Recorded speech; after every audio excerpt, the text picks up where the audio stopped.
Pahirapan ito guys, pahirapan ng tali. Magtatali ng buhok guys, kaya ayaw ko magpariban kasi naiinitan ko kasi hindi daw pwede ilugay. Sino itali? Sino ba nagsabi hindi pwede ilugay?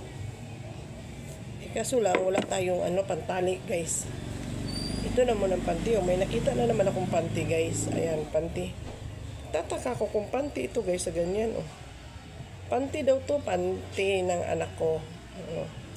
Kaya maganda siya itali sa buhok guys. Kaya itali natin siya sa buhok.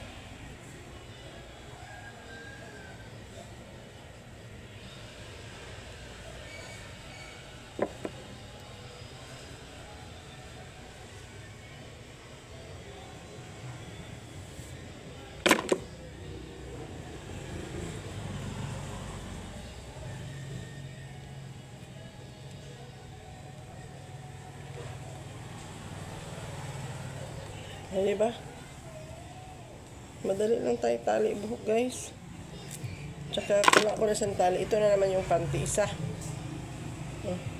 Ganon lang yan ang panty guys. So, iro-roll nyo lang ganon. Ganon.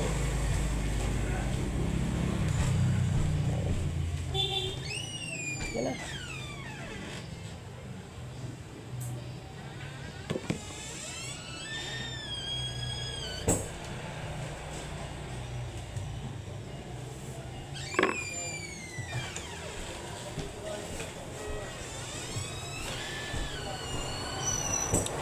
Tapos, siyempre, madali lang yan gawin. Ayan, tali na yan. Carterize naman yung panty, guys. Kaya, ayan na.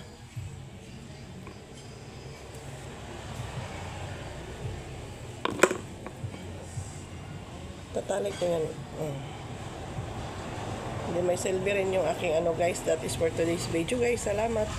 Kaya kayo, kung nahirapan kayong humanap ng mga DIY yan guys, DIY. Kung nahirapan kayong maghanap ng pantali sa buhok, yung mga panty nyo na hindi na nagagamit, o kahit nagagamit, kung wala talaga, gawin nyo na pantali ng buhok, hindi kayo nabili ng bili. DIY nyo lang. O kaya, tingnan nyo guys, masikip yan, sikipan nyo na lang, irururo nyo ng mabuti. Ayan na. Bye!